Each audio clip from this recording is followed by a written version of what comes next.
Hey guys, today in this video I will show you how we can remove Microsoft account from Windows 11 PC and sign in with a local account instead. So let's get started. First of all, click on the start menu here and click on settings. Now click on accounts, click on your info,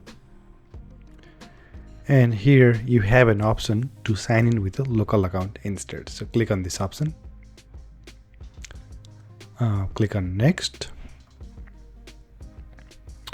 Now if you have a PIN, you have to type in your PIN. So I'm just typing my PIN.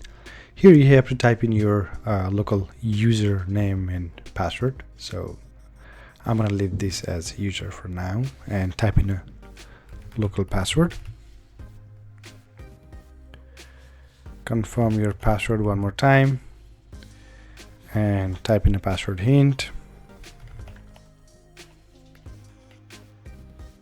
and click on next and click on sign out and finish. So after this you can sign in with your PIN, and after you log in to your computer, confirm that the Microsoft account has been removed.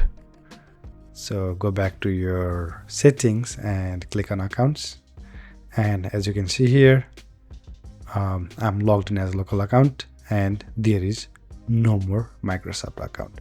So this is how we can remove Microsoft account from Windows 11 PC.